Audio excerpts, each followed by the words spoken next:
এই জমিনের উপরে আর জাতিকে হযরত নবী আলাইহিস সালামরা তখন যিনারা এসেছিলেন তারা অনেক বুঝিয়েছিলেন তোমরা পরিবর্তন হও। তারা বলেছিল তোমার আল্লাহর কত ক্ষমতা আছে আমরা দেখে নেব। আমার আল্লাহ তাদেরকেও ধ্বংস করে দিয়েছে, সামুদ জাতিকে আল্লাহ ধ্বংস করে দিয়েছে। এ যুবকের হযরত নূহ আলাইহিস সালাম এবং লূত আলাইহিস সালামের কওমের মানুষদের ঘরে হযরত নবী লূত আলাইহিস সালাম বলেছিল তোমরা নাফরমানি করো না, তোমরা জালিম হয়ো না, তোমরা নিজেরা আল্লাহ দাসত্ব করো, আল্লাহর কাছে মাথাটা নত করে দাও। এক মালিক আল্লাহ, তিনাকে মেনে নাও যিনি লাহু মুলকুস সামাওয়াতি ওয়া মা ফিল আরদ, জমিন আসমানের বাদশাহী যিনার কুদরতি হাতে রয়েছে, তিনি তোমাকে পরীক্ষা করার জন্য দুনিয়ায় পাঠিয়েছে। সেই আল্লাহকে মেনে নাও। নবী লূত আলাইহিস সালামের কওমেরা নবী লূত আলাইহিস সালামের সঙ্গে বিয়াদবি করেছিল, জুলুম করেছিল, অত্যাচার করেছিল। আমার আল্লাহ একদিন তাদের উপরে আসমান থেকে পাথর নিক্ষেপ করে করে করে করে তাদেরকে ধ্বংস করে দিয়েছিল। এই যুবকেরা শুনে রেখে দাও, হযরত নূহ আলাইহিস সালাম এবং তিনার ছেলে পর্যন্ত আল্লাহ বিরোধী ছিল, আল্লাহ পাক তাদেরকেও ধ্বংস করে দিয়েছে।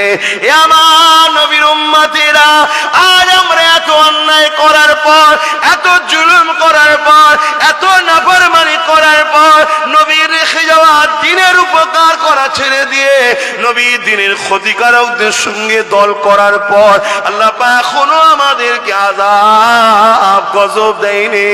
এর মানে মনে করবেন না আল্লাহ ছেড়ে দিয়েছে, না, এখনো কেন দেয়নি শুনে রেখে দাও। কেননা মদিনাওয়ালা আমাদেরকে বড় ভালোবাসে, আমাদেরকে মারলে নবী আমার কাঁদবে, এই আমার আল্লাহ নবীকে কাঁদাতে চান না, এখনো আমাদের ছাড় দিয়ে রেখেছে। আরো জোরে বলুন সুবহান আল্লাহ।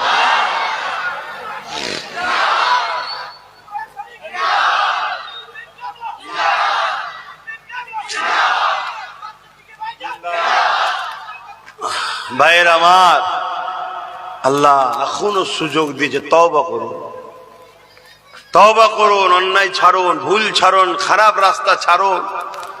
আজ আমরা দ্বীনের উপকার করা ছেড়ে দিয়ে দ্বীনের যারা দুশমন তাদের উপকার করে বেড়াচ্ছি, করছি না করি? কি গো বলেন, সমাজে মুসলমানরা করছে না করে না বলুন? আল্লাহ আযাব এখনো দেয়নি কেন? আমার রাসূলকে আল্লাহ ভালোবাসে, আল্লাহ আমাদের সুযোগ দিয়েছে, ছাড় দিয়েছে। দেখি তওবা করুন, ভুল মানুষ মাত্র হয়, ফিরে আসুন, পরিবর্তন হন, আল্লাহ হিদায়াত করুন। যদি আপনি আখিরাতে শান্তি চান তাহলে আপনাকে নবীর হাদিসটা মেনে নিতে হবে। আদ-দুনিয়া সিদরুল মুমিনিন ওয়া জান্নাতুল কাফিরিন। মুমিনদের জন্য দুনিয়াটা জেলখানা, আর কাফেরদের জন্য দুনিয়াটা শান্তির জায়গা। এই যুবকেরা, মুমিন কাকে বলে? নামাজ পড়েছে মুমিন নয়, রোজা রেখেছে মুমিন নয়, হজ করেছে মুমিন নয়, এগুলো আমল করে মুসলমান হয়েছে কিন্তু মুমিন নয়। আল্লাহর কোরআন বলছে কিছু মানুষ যখন আমার রাসূলুল্লাহর কাছে এলো, নবী কাছে হাতে হাত দিল, তারা নামাজ রোজা করতে লাগলো, তারা নিজেদেরকে মুমিন বলতে লাগলো। আল্লাহ জানিয়ে দিলেন, হাবিব ওদেরকে বলে দিন ওরা এখনো মুমিন নয়, ওরা সবে মুসলমান হয়েছে। মুমিন হতে গেলে এটা দিলের ব্যাপার, দিল থেকে সবকিছুর উপরে আল্লাহ ও রাসূলকে যারা মহব্বত ও আদব করেছে তারাই হলো মুমিন মুমিনা। এখানের ব্যাপার মুমিন হওয়া, বুঝতে পারছেন তো নাকি? দিল থেকে যারা আল্লাহ রাসূলকে মেনে নিয়েছে, মহব্বত করেছে, কিরকম? সবকিছুর উপরে। বাপ মা থেকে প্রিয় কে? আল্লাহ রাসূল। ছেলে সন্তানের পাঁচ সন্তানদের থেকে প্রিয় কে? আল্লাহ রসুল। স্বামী স্ত্রীতে প্রিয় কে? আল্লাহ রসুল। জমি জায়গাতে প্রিয় কে? আল্লাহ রসুল। চাকরি বাকরি থেকেও প্রিয় কে? আল্লাহ রসুল। নিজের জানের থেকেও প্রিয় কে? বলুন বলুন, আল্লাহ ও রসুল। তারাই হলো মুমিন মুমিনা। তাদের জন্য দুনিয়াটা কি বলুন? জেলখানা। বোঝেন না? আপনাদেরকে মাঝে মাঝে লোক বলে না, বেশি বেতাল করলে জেলে দেবো, বলেন না বলেন না? তাদেরকে বলবেন তোর পাগল কোথাকার, জেলের মধ্যেই আছি তো আবার কি জেলে দিবি? যদি আপনি মোমেন হন, আপনি যদি মোমেন হন বলবেন জেলের মধ্যেই তো আছে, আবার কি দিবি? আমরা জেলের মধ্যে আছি না? নাই। বলুন বলুন। আমাদেরকে নামাজ পড়তে গেলে পারমিশন লাগে, কি লাগে না লাগে? আমাদেরকে দাঁড়িয়ে রাখতে গেলেও পারমিশন লাগে। শুধু তুমি এটা দেখছো কেন? দুনিয়ার কথা বলছি। আমাদেরকে রোজা রাখতে গেলেও পারমিশন লাগে, কি? আমাদেরকে জলসা কোরআনের মাহফিল করতে গেলেও পারমিশন লাগে। আমরা যদি একটু জোরে হাসি কেন হেসেছি তার প্রমাণ দিতে হয়, কি? আমরা যদি বলি শয়তান বদমাইশি করছে তারও দলিল দিতে হবে কাকে শয়তান বলা হয়েছে, কি? আমাদের উপরে তাহলে অত্যাচার জুলুম আমাদেরকে টার্গেট করা হয় না হয় না? জোরে বলুন। একদল দাজ্জাল মিডিয়া সর্বসময় মিডিয়াতে বসে আমাদের বিরুদ্ধে লেগে আছে না নাই? কথা কিছু মাথায় ঢুকছেন? আবার তারাই বলে মুসলমানদের কিছু নেই, মুসলমানদের কিছু নেই, মুসলমানদের কিছু নেই, মুসলমানদের কিছু নেই। কিছু যখন নেই তো আমাদের পিছনে পড়ে আছিস কেন? কথা কিছু বুঝে আসছে? আলহামদুলিল্লাহ। যত পিছনে লাগবেন, যত পিছনে লাগবে জানবেন তত আমরা আগে আছি, তাই পিছনে লাগছে। জোরে বলুন সুবহানাল্লাহ। খারাপ নিবার কিছু নেই বাবা। দুনিয়া হাজারো চেষ্টা করেছে আমাদেরকে মিটাবার। এটা কি নতুন নাকি? চিঙ্গিস খান নাম শোনেন নে? হালাকু খান নাম শোনেন নে? চিঙ্গিস খান করে পুরো বাগদাদকে উজাড় করে দিল একদম। আর এত বড় বদমাইশ ছিল তারা, এত বড় শয়তান ছিল, যেখানে যেত কাউকে বেঁচিয়ে রাখতো না, জীব জন্তু সব পুড়িয়ে ফেলতো। আমাদেরও ছোট ছোট বদমাইশ বেরিয়েছে, যেখানে যায় গরুর গইলে ফইলে ঘরের হাঁড়ি বাসন চালা যা পায় সবলে পালায়। এ আছে না? না। এই চিঙ্গিস খান ঠিক এরকম নিয়ে পালাতো না, সব পুড়িয়ে টুড়িয়ে মেরে শেষ করে ফেলতো। কি অত্যাচার করেছে! কিন্তু তারপরও মিটাতে পেরেছে ইসলামকে, মুসলমানকে মিটাতে পেরেছে।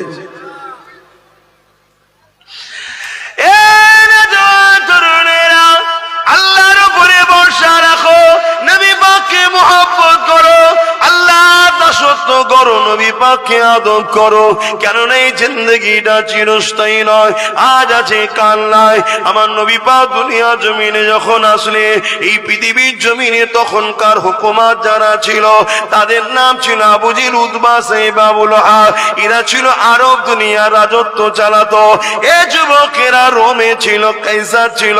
এইভাবে পৃথিবীর জমিনে যারা ক্ষমতায় ছিল তারা মানুষগুলোকে দাস দাসী বানিয়েছিল, নারীগুলোকে রাখিল বানিয়েছিল, গরিবের ঘরের ছেলেগুলোকে কৃতদাস দাসী বানিয়ে বাজারে নিলামে তুলে দিত, বিক্রি হতো। এ যুবকেরা, তরুণেরা, বাবেরা, আজকের দিনও পৃথিবীর জমিনে আবার নতুন করে শুরু হয়েছে। কেননা রসুলকে আস্তে আস্তে মানুষ ভুলতে শুরু করেছে, আমরাও নবীর থেকে দূরে সরে যাচ্ছি। এই জন্য পৃথিবীর জমিনে আজকের দিনেও যারা ক্ষমতা দখল করে রয়েছে বেশিরভাগটাই সব দেখো মানুষের উপরে অত্যাচার করছে, গরিবের উপরে অত্যাচার করছে, নারীদের ইজ্জত আবরু লুণ্ঠন হচ্ছে। পৃথিবীর বুকে আবার সভ্যতা, ইনসাফ, ইনসানিয়াতটা মিটতে লেগেছে। এই জন্য বলে দিয়ে যায় আল্লাহ আমাদেরকে কোরআনে দুটো হুকুম করেছে, কুনতুম খায়রা উম্মাতিন উখরিজাত লিন-নাসি তা'মুরুনা বিল মারুফ। এ বিশ্বের মানুষেরা, যে আল্লাহ দুটো হাত দিল তিনার হুকুমতেই হাত দিয়ে আগে করা দরকার। যে আল্লাহ দুটো পা দিল তিনার হুকুমতেই পা দিয়ে আগে করা দরকার। যে আল্লাহ দুটো পা চোখ দিল তিনার হুকুমটা তো আগে দেখা দরকার। যে আল্লাহ হৃদয় দিল তিনার হুকুমটা তো আগে হৃদয়ে বসানো দরকার। যে আল্লাহ আমাকে আপনাকে যৌবন দিয়েছে, ক্ষমতা দিয়েছে, তাকত দিয়েছে, সেই আল্লাহর আল্লাহর হুকুমকে তো আগে পালন করা দরকার। আল্লাহ কোরআনে দুটো হুকুম দিয়েছে, কুনতুম খায়রা উম্মাতিন উখরিজাত লিন-নাসি তা'মুরুনা বিল মারুফ, তোমরা শ্রেষ্ঠ উম্মাহ, তোমাদের জন্য দুটো হুকুম রইল। একটা হুকুম হলো নিজে ভালো হও, নিজে ভালো কাজ করো, নিজে ভালোর পক্ষে থাকো। আর একটা হুকুম হলো অন্যায়ের বিরোধী করো, অন্যায়কে মিটিয়ে দাও, অন্যায়কে শেষ করে দাও, অন্যায়ের বিরুদ্ধে লড়াই করো। এই জমিন আল্লাহর, এই আল্লাহর জমিনে আল্লাহ পাক আমাদেরকে জানিয়েছে, না এই কাজ করো, না এর পক্ষে থাকো, অন্যায়কে সাপোর্ট করো, অন্যায়কে মিটিয়ে দাও, অন্যায় করো না, অন্যায়ের বিরোধী করতে থাকো। আরো জোরে বলুন সুবহান। রিজেকের মালিককে, জোরে জোরে বলুন, রিজেকের মালিককে বাঁচিয়ে রেখেছে এখনো কে? সেবা সুস্থতা দান করে কে? আমরা বান্দা কার? মৃত্যু খেয়ে দেবে আমাদের, আবার পুনরায় উঠাবে কে? সেই আল্লাহর কাজ কতটুকু করলেন? ন্যায়ের পক্ষে থাকো, অন্যায়ের বিরোধী করো। আলহামদুলিল্লাহ, লাখ নয় লক্ষ যুবক পরিবর্তন হয়েছে না হয়নি? তাহলে বলুন মারহাবা, আরো জোরে বলুন মারহাবা, নারে দিবে। কিন্তু এরপরও আলোচনা বন্ধ হয়ে যাবে নাকি? এখনো যে কোনো পরিবর্তন হয় না, আল্লাহ হিদায়াত দান করুক, বলুন আল্লাহুম্মা আমিন। কি গো, কোরআনের কথাই বলছি তো নাকি? আবার তো জলসা কমিটি বিভিন্ন জায়গায় গেলে বলে হুজুর আসছে, ঠিক আছে, কোরআনের কথা বলতে বলবে, তিনি ইসলামের কথা বলতে বলবে, তো বলছি তো নাকি? সমস্যা তো কোরআনেই রে বাবা। শয়তান যদি হয়, সমস্যা তার কোথায়? অ্যালার্জি যার থাকে, বেগুন খেলি সমস্যা। কি বেগুন হালাল না হারাম? কিন্তু সমস্যা কার?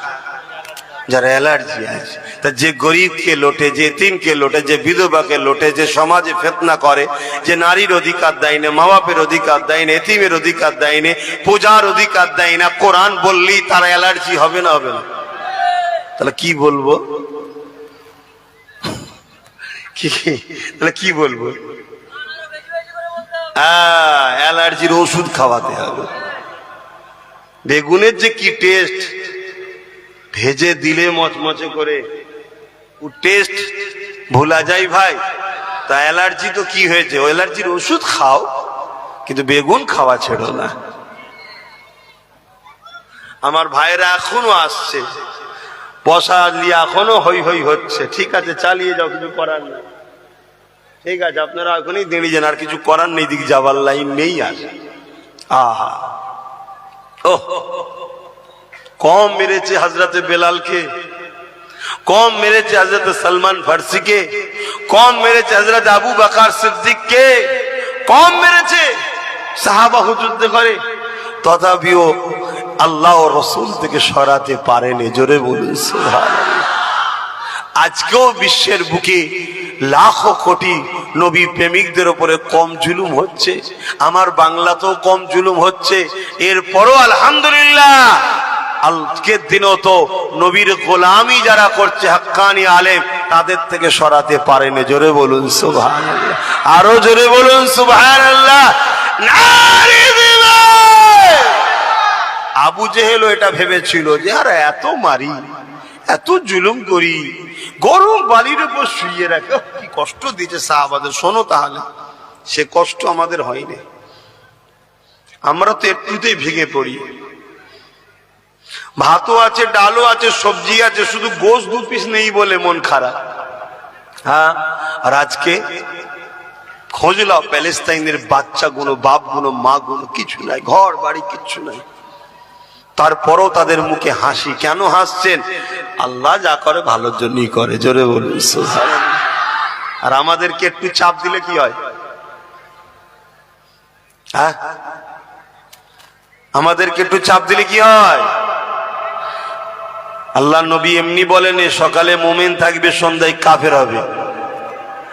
আর সন্ধ্যায় মোমেন হবে, সকালে কাফের হবে, এমনি বলেন। আমাদেরকে একটু চাপ দিলে অমনি শয়তানের দলে চলে যায়, আছে না নাই?